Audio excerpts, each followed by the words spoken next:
प्रदेश कांग्रेस अध्यक्ष शहडोल पहुंचे, जहां जन आक्रोश रैली में शामिल पुलिस प्रशासन पर जमकर हमला किया। रैली में कांग्रेस पदाधिकारियों के साथ बड़ी संख्या में कार्यकर्ता शामिल हुए। प्रदेश कांग्रेस अध्यक्ष जीतू पटवारी अपने एक दिवसीय दौरे पर शहडोल पहुंचे, जहां अम्बेडकर चौराहे से जय स्तंभ चौक तक जन आक्रोश रैली में शामिल हुए। जय स्तंभ चौक पर आमसभा को संबोधित किया। तत्पश्चात अध्यक्ष कार्यकर्ताओं के साथ कलेक्ट्रेट कार्यालय पहुंचे, जहां जिला प्रशासन को ज्ञापन सौंपा। कांग्रेस अध्यक्ष जीतू पटवारी सभा को संबोधित करते हुए जिला प्रशासन को आड़े हाथों लिए और सीधे शहडोल पुलिस एवं जिला प्रशासन पर गंभीर आरोप भी लगाए। मंच से कहा कि शहडोल में कोयले रेत की माफिया सक्रिय है। यहां पर लोगों को पीने के लिए साफ पानी भी नहीं मिल रहा है, जिससे लोगों को कई तरह की गंभीर बीमारियां हो रही हैं।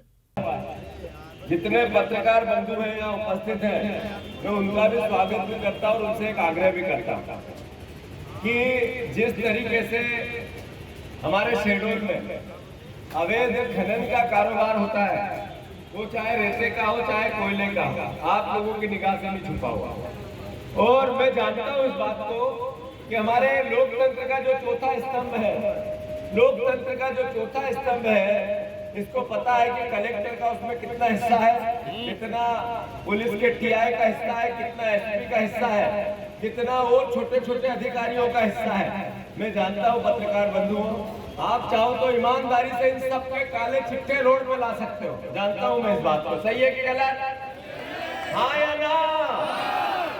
मैं मानता हूँ इस बात को कि बनारस तक यहाँ की रेत जाती है, यहाँ का कोयला, ये काला सोना यहाँ के परिवार वालों को सुख नहीं दे रहा है। शहडोल में उसकी उन्नति और तरक्की नहीं दिख रही है, पर इस काले सोने से बीजेपी के नेताओं के घर भरे जा रहे हैं। विजय कौल, ये लड़ाई आगे बढ़ानी है। यहाँ का विधायक हो, सांसद हो, यहाँ के अलग अलग छुड़भैये नेता हो, सब लगे हुए हैं एक ही काम में कि कैसे दोहन करें हम कोयले का और रेता का। सही है या गलत?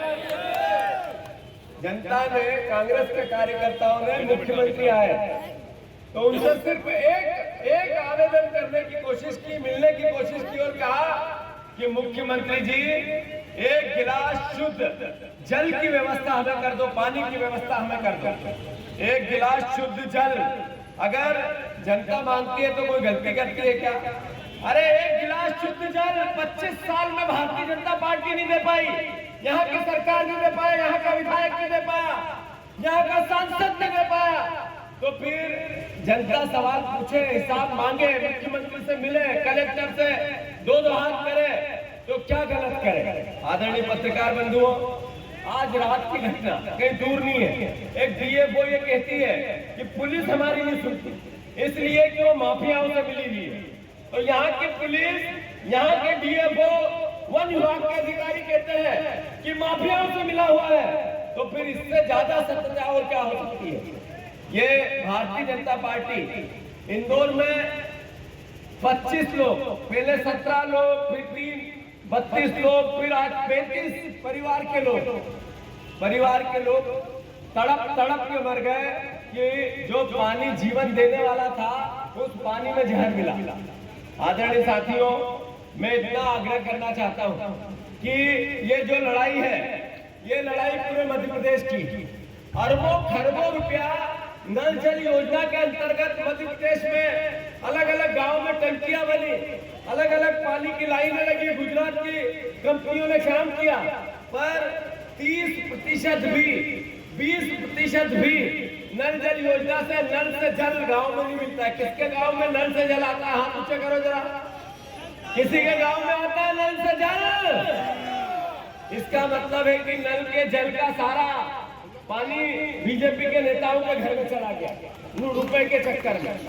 आज मैं आप सबसे आग्रह करना चाहता हूं, एनजीटी जो एक तरह की सरकारी एजेंसी, वो कहती है 70% पानी पीने योग्य नहीं है, उससे किडनियां खराब हो रही है, उससे हार्ट अटैक आ रहे हैं, उससे अलग अलग तरह की पानी की बीमारियां हो रही है, छोटे छोटे बच्चे नवजात कुपोषित हो रहे हैं, माताओं बहनों को अलग अलग तरह की बीमारियां हो रही है और कई परिवार के लोगों की उम्र कम हो रही है। 50 साल का आदमी बुढ़ा दिखने लगता है, यानी पानी से परेशानी आने लगी है।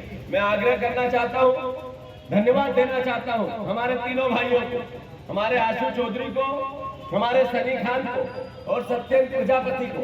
ये सत्येंद्र प्रजापति नाबालिग है, पुलिस ने इसको वेस्ट जेल में भेजा। अपने आप में इतना बड़ा पाप किया कि एक गिलास जल की लड़ाई लड़ने वाले हमारे साथियों के साथ कलेक्टर ने लड़ने चला है। प्रजापति जी ने, प्रजापति जी है नाम उनका, कलेक्टर का नाम क्या है? केदार सिंह, केदार सिंह जी ने। अब ये केदार सिंह जी आज चले गए भोपाल। अभी किसकी ड्यूटी लगा के गए मुझे नहीं पता, पर जो भी है IAS नहीं हुआ। अगर छोटा अधिकारी आए तो अंदर कलेक्टर के ऑफिस के कमरे में जाकर धरना देंगे। दोगे कि नहीं दोगे? पुलिस प्रशासन से मेरा आग्रह है, पीछे सुन लो। अगर ढंग से आपने हमारी बात नहीं सुनी तो फिर कलेक्टर के कमरे में जाकर धरना देंगे। तैयार हो आप लोग? हमें पता है कि एक एक अधिकारी, एक एक कर्मचारी, एक भी कर्मचारी, फिर से नोट, एक भी कर्मचारी बिना रिश्वत लेने वाला इस कलेक्टर में नहीं है। मुझे पता है ये बात कि जो कलेक्टर है हमारा, वो रोज रात को कितनी गाड़ियां गई और उससे कितना पैसा मेरा बना, इसका हिसाब रोज लेता है। और अलग अलग जगह अलग अलग बीजेपी के नेताओं से रोज हर हफ्ते का हिसाब होता है। भ्रष्टाचार का अगर गढ़ गई है तो केवल और केवल शहडोल में है। और वो कलेक्टर हमारे कार्यकर्ताओं पर लाठी डंडे भाजेगा तो हम चुप रहेंगे क्या? अरे चुप रहेंगे क्या? मैं आग्रह करता हूं, ये भारतीय जनता पार्टी, मोहन यादव, इसके मंत्री सब सिर्फ जनता के दोहन में, सरकार के दोहन में, संसाधन के दोहन में लगे हैं।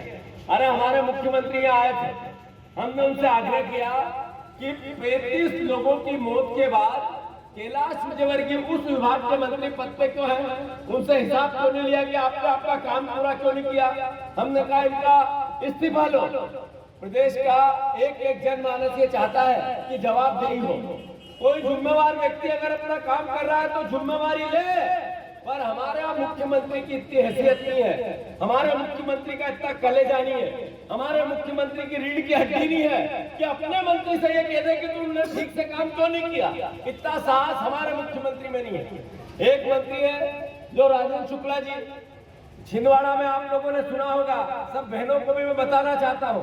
1 साल का बच्चा, 6 महीने का बच्चा, 2 साल का बच्चा, 1.5 साल का बच्चा, 6 साल की अब तो पुलिस के हाथ नहीं देखती उनको, ये केदार सिंह जी का डंडा नहीं देखता है।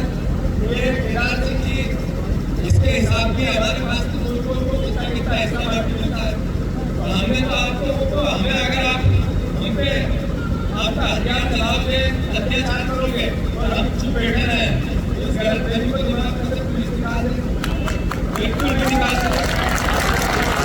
दूसरी बात, ये चेतावनी समझ लो, आग्रह समझ लो, प्रार्थना समझ लो, जो आप समझो उसको मैं उस समूह को आपको देना चाहता हूँ। इस बार एक नाबालिग कार्यकर्ता को आपने BSP की जेल में भेज दी। अगर हमारे एक भी कार्यकर्ता पर किसी भी प्रकार की अराजकता एक टर्म में आपने की, पुलिस ने की, बीजेपी के दबाव में, तो इस बार शांति से जाए।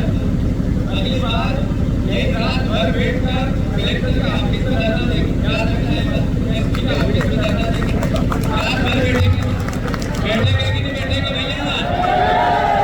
जाने मस्ती ज्ञापन लेकर शहडोल से अशोक तिवारी की रिपोर्ट।